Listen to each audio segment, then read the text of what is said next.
အားလုံးပဲမင်္ဂလာပါရှင်။ကျွန်မဒီနေ့ရှင်းပြသွားခြင်းတဲ့အကြောင်းအရာလေးကတော့အင်္ဂလိပ်ဘာသာစကားအတွက် verb ဆိုတဲ့အကြောင်းအရာလေးပဲဖြစ်ပါတယ်။ verb ဆိုတာမြန်မာလိုဆိုရင်တော့ကရိယာလို့အဓိပ္ပာယ်ရတယ်ပေါ့နော်။ဒါပေမဲ့မြန်မာလိုထက်ကျွန်မတို့အင်္ဂလိပ်လိုပို့ပြီးမှတ်တာပို့ပြီးအဓိပ္ပာယ်ရှိပါတယ်။ verb ဆိုတာဘာလဲ all action called as a verb လှုပ်ရှားတယ်၊သွားလာတယ်၊လှုပ်ဆောင်တဲ့အရာမှန်သမျှကို verb တွေလို့ကျွန်မတို့ကသတ်မှတ်လို့ရပါတယ်။ A verb is a word which we can make a statement နော် verb ဆိုတဲ့အရာကစကားလုံးတစ်လုံးလေးကနေပြီးတော့စကားလုံးတစ်လုံးလေးဖြင့်เนาะကျမတို့ကနေပြီးတော့ဖော်ပြချက်တစ်ခုခုကိုလှုပ်ဆောင်လို့ရတယ်เนาะဖော်ပြလို့ရတယ်เนาะဥပမာသွားသည်လာသည်စားသည်အစရှိသဖြင့်ပေါ့เนาะကဲ verb မှာလည်းအခြေခံအားဖြင့်3မျိုးခွဲလောက်ထပ်ပြီးခွဲလို့ရတယ်နံပါတ်1ကဘာလဲဆိုရင် verb to be เนาะဖြစ်ပျက်တဲ့ပုံကိုဖော်ပြတယ်တဲ့နောက်တစ်ခုက verb to have တခုခုကိုပိုင်ဆိုင်တာเนาะကျွန်တော်မှာကားရှိတယ်အိမ်ရှိတယ်ဒီလိုဟာမျိုးတွေဆိုရင် verb to have ကိုသုံးမယ်နောက်တစ်ခုကတော့ verb to do တခုခုကိုလုပ်တာဖော်ပြတာပေါ့เนาะဒီမှာရေကူးတယ်စားတယ်သွားတယ်ဒါမျိုးက verb to do เนาะအဲ့လိုမျိုးရှိတယ်ကဲ verb to be ဆိုတာဘာတွေလဲ verb to be ဆိုတာက am is are was were เนาะ am is are ဒီ present tense အတွက်ဖြစ်တယ် present tense ဆိုတာကျမတို့ယခုလက်ရှိဖြစ်ပျက်နေတဲ့ဟာတွေကိုသုံးမယ်ဆိုရင် am is are နဲ့သုံးမယ် was were ကတော့ past tense အတွက်ဖြစ်တယ် past tense ဆိုတာကပြီးခဲ့တဲ့အတိတ်ကိုပြန်ပြောမယ်ဆိုရင် was were သုံးပေးရမှာဖြစ်တယ်နောက်တစ်ခု verb to have ကကြတော့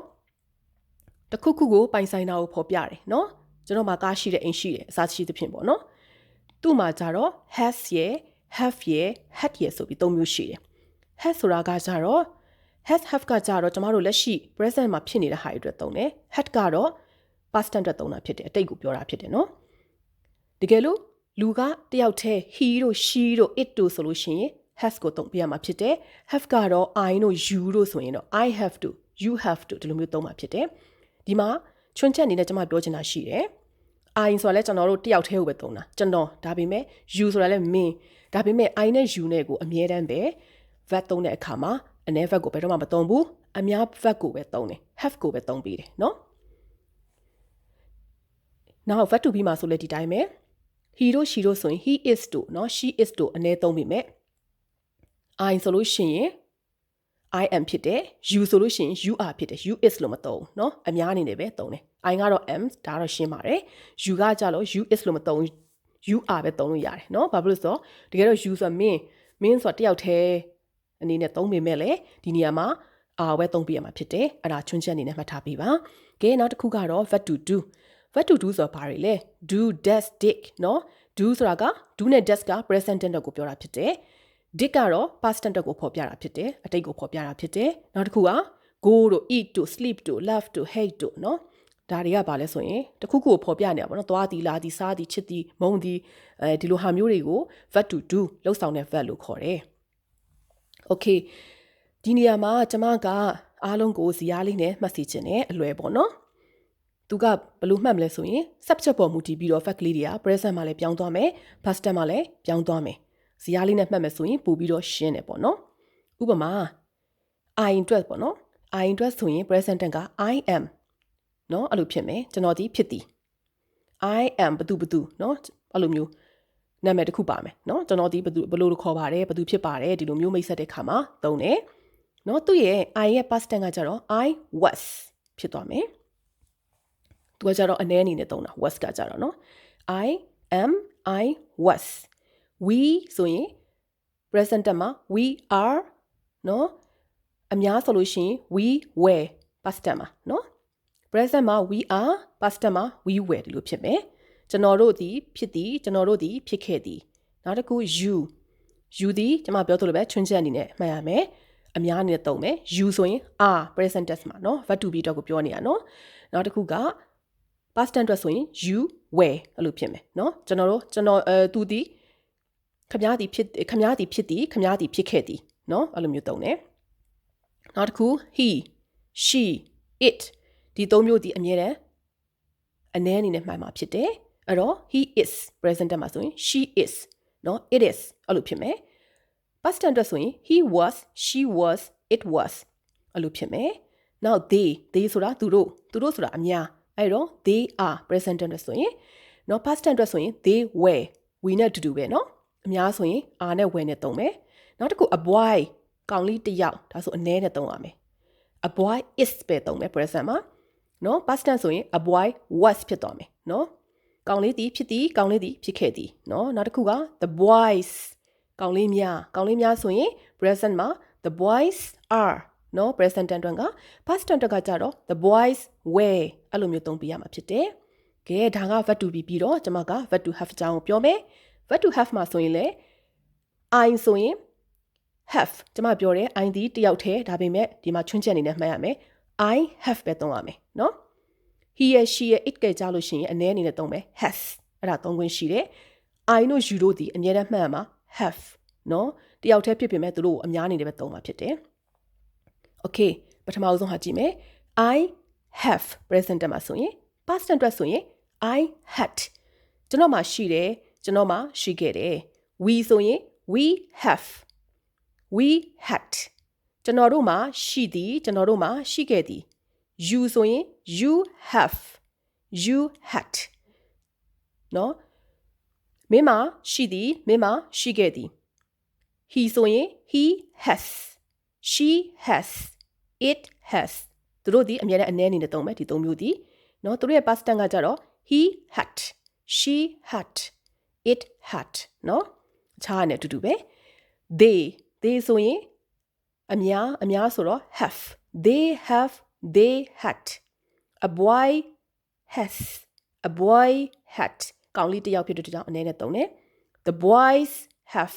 the boys had နော်ကောင်လေးတွေအများကြီးဆိုရင်ဒါက have နဲ့သုံးပြရမယ်အများနဲ့သုံးပြရမယ်နော်ကဲနောက်တစ်ခု what to do ကိုကြည့်မယ် what to do မှာဆိုရင် I ဆိုရင်ကျွန်တော်ဒီပြုလုပ်သည် I do I did past tense အတွက်ဆိုရင်ကျွန်တော်ပြုလုပ်ခဲ့သည် we do we did နော် you do you did မင်းသည်ပြုလုပ်သည်မင်းသည်ပြုလုပ်ခဲ့သည် he she it ဒီသုံးမျိုးကအနည်းဆိုရင်ဘာဖြစ်လဲ does နဲ့ပဲသုံးပြရမယ် he does past tense အတွက်ဆိုရင် he did she does present tense မှာဆိုရင် past tense အတွက်ဆိုရင် she did နော် it does နော် past tense အတွက်ဆိုရင် it did နော်အဲ့လိုမျိုးသုံးပြရမယ်နောက်တစ်ခုက they အများအတွက်နော် they do they did နော်နောက်တစ်ခုက a boy ကောင်လေးတစ်ယောက်ဒီဆိုတော့ does အနည်း a boy does present tense မှာ past tense ကတော့အတူတူပဲ a boy did the boys ကောင်လေးများ the boys do the boys did နော် do နဲ့ did နဲ့ present နဲ့ past tense နဲ့ကွာသွားတယ် okay do ဆိုတာကအမြဲတမ်းသူအများရဲ့ present tense ကိုဖော်ပြတာဖြစ်တယ်ဒီနေရာမှာချွန်းချက်က I နဲ့ you နဲ့ကအမြဲတမ်း do ပဲဖြစ်မယ်နော်သူတို့ဒီလည်းတယောက်တည်းကြီးပဲတယောက်တည်းဆိုပြီးမဲ့သူတို့ကိုဒီ does သုံးလို့မရအောင် does ဒီဘယ်နေရာမှာသုံးလဲဆိုရင် he she it နော်သူတို့သူမတို့ထိုအရာတို့နောက်ကကောင်လေးတယောက်တို့ကောင်မလေးတယောက်တို့ဒီလိုနေရာမှာ does ကိုသုံးပြရမှာဖြစ်တယ် present tense အတွက်နော် okay ဒါဆိုလို့ရှိရင်ဒီ verb ၃မျိုးကိုအားလုံးပဲနားလည်ကြမယ်လို့မျှော်လင့်နေကဲပြီးတော့ဆက်ပြီးတော့ကြည့်ကြရအောင်ကဲ verb to be present tense အနေနဲ့ပြောမယ်ဆိုလို့ရှိရင် I am ဆိုရင်ကျွန်တော်ဒီဖြစ်သည် you are သင်သည်ဖြစ်သည် he is သူသည်ဖြစ်သည် she is သူမသည်ဖြစ်သည်နော် it is ထိုရာသည်ဖြစ်သည် Coco is သူသည်ကိုကိုဖြစ်Coco is ကိုကိုဖြစ်သည် Mama is မမဖြစ်သည် we are ကျွန်တော်တို့သည်ဖြစ်ကြသည်ရှိကြသည် you are သင်တို့သည်ဖြစ်ကြသည်သင်တို့ရှိကြသည် they are သူတို့သည်ဖြစ်ကြသည်သူတို့သည်ရှိကြသည် Coco and Mama are Coco and Mama သည်ရှိကြသည်ဖြစ်ကြသည်နော်ဒီ am is are ဆိုတဲ့အဓိပ္ပာယ်ကရှိသည်ဖြစ်သည်ဆိုတဲ့အဓိပ္ပာယ်ရတယ်နော်ကဲသူတို့ရဲ့ am နဲ့ is နဲ့ဒီအမြဲတမ်းအနည်းအနေနဲ့သုံးတာဖြစ်တယ်နော်သူရဲ့ past tense အနေနဲ့ဆိုလို့ရှိရင် was နဲ့သုံးပြရမယ်ပြောင်းသွားမယ် are ဒီအမြဲတမ်း past tense present tense မှာဆိုရင် are အများအနေနဲ့သုံးတယ်နော်သူရဲ့ past tense ဆိုရင် were ဖြစ်သွားမယ် were ကိုပြောင်းသွားမယ်နော်အဲ့ဒါလေးကိုသတိထားပေးကြပါကဲအဲ့နဲ့ပတ်သက်ပြီးတော့ကျွန်မကလေ့ကျင့်ခန်းလေးတွေကိုပြပြသွားခြင်းပါတယ်အဲ့ဒါလေးတွေကိုကိုယ့်ဘာသာကိုလည်းတစ်ခေါက်လောက်လေ့ကျင့်ကြည့်ပါအဲ့ဒီလေ့ကျင့်ခန်းစာကြောင်းလေးတွေရဲ့နောက်မှာကျွန်မကအဖြေမှန်လေးတွေကိုပါအနီအောင်လေးနဲ့ဖော်ပြပေးထားပါတယ်ဒါပေမဲ့အရင်ဆုံးဒီအဖြေကိုမကြည့်ခင်ကိုယ့်ဘာသာကိုဒီစာကြောင်းလေးတွေကိုအရင်လေ့ကျင့်ကြည့်ပါနော် verb to be နဲ့ပတ်သက်တဲ့ present tense နဲ့ပတ်သက်တဲ့ verb to be present tense နဲ့ပတ်သက်တဲ့လေ့ကျင့်ခန်းလေးကိုဖော်ပြပေးမှာဖြစ်ပါတယ်က ကဲပထမစာကြောင်းလေးကတော့ I နော်ပြီးရင်ကွက်လက်ဖြစ်လေးပြီးထားပြီးတော့ a teacher ဆိုဆရာမတစ်ယောက်ဆိုရင် I ဆိုတာအမြဲတမ်းပဲဘာနဲ့တွေ့လဲကျွန်တော်ဒီဆရာမတစ်ယောက်ဖြစ်သည်ဆိုရင် I am အမြဲတမ်းမှတ်ထားဖို့ I am a teacher ကျွန်တော်ဒီဆရာမတစ်ယောက်ဖြစ်သည်ဆရာတစ်ယောက်ဖြစ်သည်ကဲနံပါတ်2 you ကွက်လက်ဖြစ်လေးနဲ့ a pupil နော်တပည့်တစ်ယောက်ဖြစ်သည် you ဒီတစ်ယောက်တည်းဖြစ်ပေမဲ့လေအမြဲတမ်း present tense မှာ are ပဲသုံးတယ် you is လို့ဘယ်တော့မှမသုံး you are ပဲသုံးရမယ်နော် you are a pupil နော်ကဲနံပါတ်3က your father ကိုလည်းဖြစ်ပြီးထားတယ် a lawyer ရှင်းနေတယောက်ဖြစ်သည်တယောက်လို့ပါထားတယ် your father လည်းပါတယ်ဆိုရင် is လို့သုံးပေးရမယ် your father is a lawyer တယောက်တည်းဆိုရင် is အနည်း present tense မှာနော် they ဆိုရတဲ့အများနော် cousin ဆိုတာကဒီတဝင်းခွဲမောင်နှမတွေပေါ့နော်they ဆိုရင်အများဖြစ်တဲ့ကြောင့်အများရဲ့ present ဒီပါလဲ are နော်အနည်းဆိုရင် is ဖြစ်မယ်အများဆိုရင် are ဖြစ်မယ် they are cousin နော်သူတို့ဒီတဝင်းငယ်မောင်နှမတွေဖြစ်ကြတယ် we ဆိုတာနဲ့တန်းသိရမှာကဘာလဲ are ဘာဖြစ်လို့ဆိုတော့ we ဒီအများ we are good students ကျွန်တော်တို့ဒီကျောင်းသားကောင်းများဖြစ်ကြသည်ကဲနံပါတ်9 she ကိုလည်းဖြစ်ပြီးထားတယ် very busy today she ဒီသူမဒီဖြစ်သည်လို့ပြောချင်ရင်သူမဒီနေ့အလုပ်အရမ်းများသည်เนาะဒါဆိုရင် she is very busy today သူမဒီနေ့အလုပ်အရမ်းများနေသည်เนาะနောက်တစ်ခု he ကိုလည်းဖြစ်ပြီးထားတယ် tired now သူဒီအခုအရမ်းပင်ပန်းနေပြီအဲ့တော့ he ဒီတယောက်တည်းဖြစ်တဲ့ကြောင့် is ပဲသုံးရမယ် he is tired now เนาะနောက်တစ်ခုက this နောက်မှာကိုလည်းဖြစ်ပြီးထားတယ် a good book เนาะကောင်းမွန်တဲ့စာအုပ်တစ်အုပ်ဖြစ်တယ်A လို့ပါနေရဆိုရအနည်းเนาะစာအုပ်တစ်အုပ်အဲ့တော့ this is a good book เนาะစာအုပ်ကောင်းတစ်အုပ်ဖြစ်သည်ဒါဒီစာအုပ်ကောင်းတစ်အုပ်ဖြစ်သည်ဒါဆိုလို့ရှိရင်အနည်းနဲ့သုံးပြရမယ် these oranges เนาะဒီလိမ္မော်သီးများသည် very good အရန်ကောင်းသည်ဒါဆိုလို့ရှိရင်လိမ္မော်သီးများလို့ပြောလိုက်တဲ့ခါကျတော့ these oranges are very good သူဒီ present tense ဖြစ်တဲ့ကြောင့် are သုံးတယ်เนาะthat letter ဒီစာသည်ကွက်လက်ဖြစ် for Darwin အတွက်ဖြစ်သည်ဆိုတော့ဘာဖြစ်လဲစာသည်တယောက်တည်းအတွက်ဖြစ်တယ်စာသည်တစ်စောင်နဲ့ that letter is for Darwin အနေနဲ့သုံးရဖြစ်တယ်နောက်တစ်ခု those lesson ဒီသင်ခန်းစာများသည်ကွက်လက်ဖြစ် very interesting အရင်စိတ်ဝင်စားစရာကောင်းတယ် those lesson မှာ s ပါတယ်ဒါဆိုအများ those lesson are very interesting အရန်ကိုစိတ်ဝင်စားဖို့ကောင်းတယ်နောက်တစ်ခု our teacher very patient เนาะကိုလည်းဖြစ်ရမယ် our teacher တယောက်တည်းကျွန်တော်တို့ဆီယာမဒီအရန်ကိုစိတ်ရှိသီးခံတဲ့ဆီယာမတယောက်ဖြစ်သည်ဒါဆိုရင် our teacher is very patient เนาะနောက်တစ်ခုက we ပြီးတော့ကိုလည်းဖြစ် sister ဒီအများဒါဆို we are sisters ကျွန်တော်တို့ဒီเนาะညီအမများဖြစ်ကြသည်နောက်တစ်ခုက the windows ဆိုတော့ပရင်းပေါက်ဒါပေမဲ့ s ပါနေတော့အများပရင်းပေါက်များ open ဖွင့်သည်ဆိုတော့ are နဲ့သုံးပြရမယ်အများဆိုရင် the windows are open နောက်တစ်ခု the door တကမကြီးเนาะအိမ်တကပေါက်ကြီး the door ဆိုတော့ဒါအများလားနေတာဆိုအနည်း there ဆိုရတိကျတဲ့ဟာเนาะ article က there ဆိုတာတိကျတာတခုတည်းကိုပြောတာ the door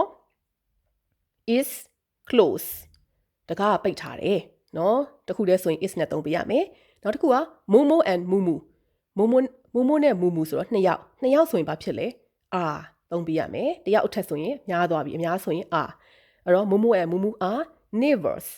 เนาะအိမ်နီးနားချင်းများဖြစ်ကြတယ် toto and susu ဒီမှာလဲနှစ်ယောက်ဆိုရင် are old friends တကယ်ချင်းဟောင်းများဖြစ်ကြတယ် children ဆိုတာဘာလဲကလေးများကလေးတယောက်ဆိုရင် child เนาะအခုက children ဆိုတော့ကလေးများဆိုတော့ဒါအများနဲ့သုံးပြရမယ် children are not always goodကလေးများဟာအမြဲတမ်းတော့မကောင်းကြဘူးเนาะငိုတဲ့ခါလဲရှိမယ်စိတ်တိုတဲ့ခါလဲရှိမယ်ကလေးဆိုတော့เนาะကဲနောက်တစ်ခုက mothers အမေများเนาะ s ပါနေတယ် mothers are kind to little children ကလေးငယ်လေးများကိုအမေတွေကအရန်ကျင်နာကြတယ်တဲ့เนาะအများဖြစ်တဲ့ကြောင့် are ပဲသုံးမယ်အခုပြောသွားတဲ့ဟာတွေက present tense အတွက်ကိုပဲသုံးတာဖြစ်တယ် and is are ဒီသုံးမျိုးအခြေခံပြီးတော့သုံးသွားတာဖြစ်တယ်ဒါဟာ present tense အတွက်เนาะကဲဒါဆိုလို့ရှိရင်ဒီနေ့အကြောင်းအရာလေးကိုအားလုံးပဲသဘောပေါက်နားလည်ကြလိမ့်မယ်လို့မျှော်လင့်ပါတယ် နောက်ဘက်ကြလို့ရှိရင်ထပ်ပြီးတော့သူနဲ့ပတ်သက်တဲ့ဟာတွေထပ်ပြီးရှင်းပြပေးသွားမှာဖြစ်ပါတယ်အားလုံးကိုကျေးဇူးတင်ပါတယ်ရှင်